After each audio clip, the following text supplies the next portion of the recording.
Hey everybody, welcome to Tim Travels. This is kind of a special edition and I'm doing a little bit of an experiment here. But this is we're coming into the Wind River Canyon here in Wyoming, and just to give you an idea, this is going to be south of Thermopolis, Wyoming, and north of Shoshone. And this is also, if you see the sign, it's the reservation. This is US 20, so I'm going south on US 20. But I think this is a beautiful part of Wyoming, and I wanted to share a little bit of it with you. And I'm just gonna let you enjoy the scenery. Although one thing I will point out, on the left up here, and I'm not sure exactly how far, you're gonna see a giant rock that like fell down in the canyon right at the edge of the road, and there's some like cones around it, so it's kind of funny to see. It's actually a pretty nice day. It started out kind of cold, but it's above 40 now, and the sun's pretty warm, so not a shabby way to make a living today.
hillside that I was talking about.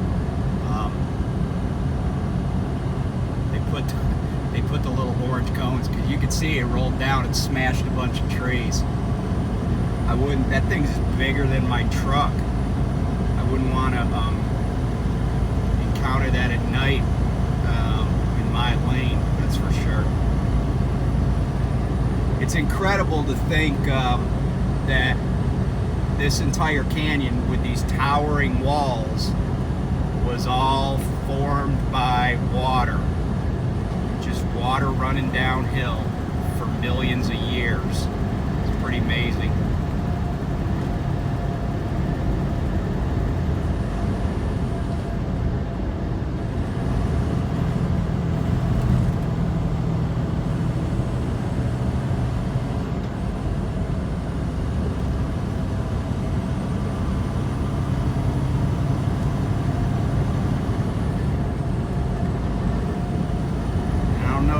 Be able to see it, but the clouds are actually down on top of the canyon. So like as you look up the walls here, you get to a certain level and you see just some clouds coming over. It's very beautiful.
If you were able to see that there's some really big rocks in the river that's to our right. And the interesting thing is that, I mean, I don't know when they got there, but there are railroad tracks on the other side of the river along that right wall of the canyon. So I don't know if the railroad tracks were put in after the rocks got into the river or not. I shouldn't say rocks, they're big boulders, but I wouldn't want to be in the way of any of those boulders.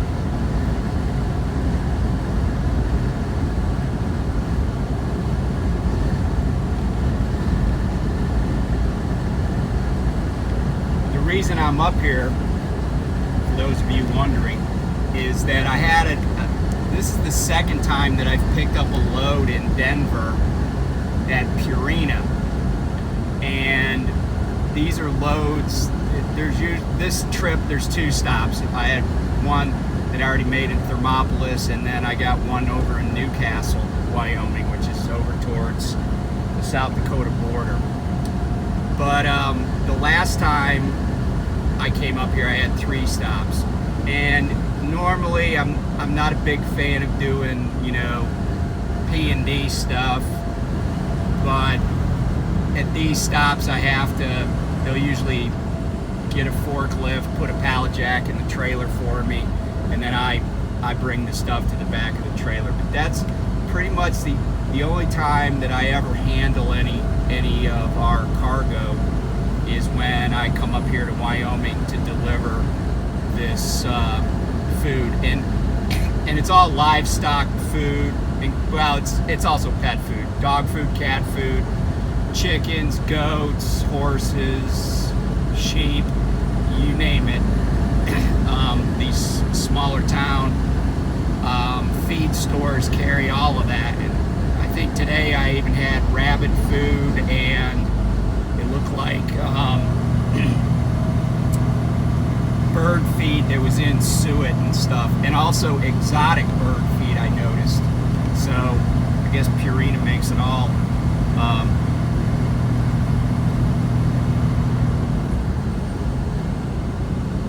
But you know, it's a nice way to see a part of the country that I don't often get to, and in fact, the towns that I'm going to today I've never been to. This is the first time I've ever been up in this part of Wyoming.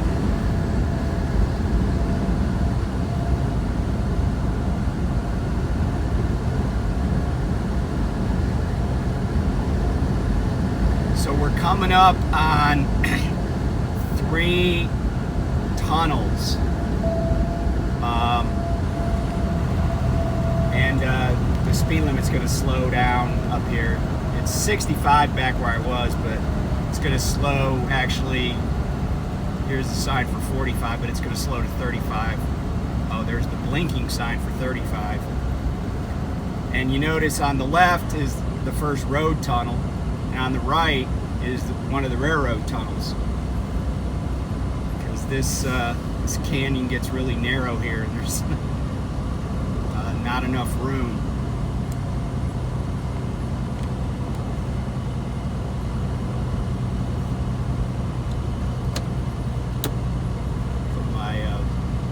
Put my lights on here.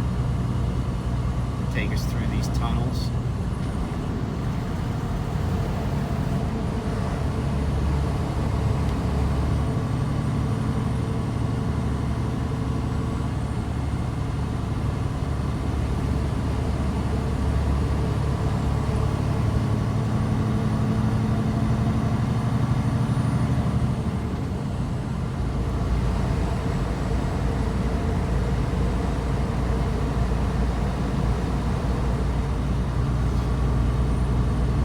So this, we're coming into an area that's actually a state park, and so there's all sorts of camping along the river here.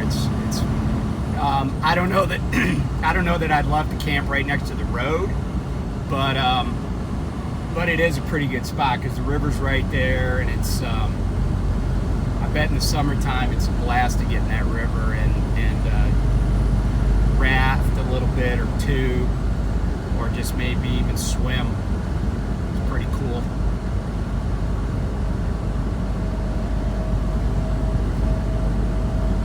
Now the river here runs up to a dam,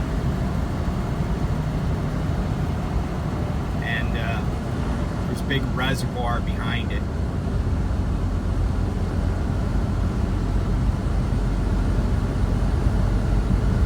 This is all part of a state park that's up here, but the campsites are pretty, I mean, they're kind of primitive, but looks like it wouldn't be too shabby for a few days. It'd be kind of fun. When I climb up here, you're going to be able to see the dam.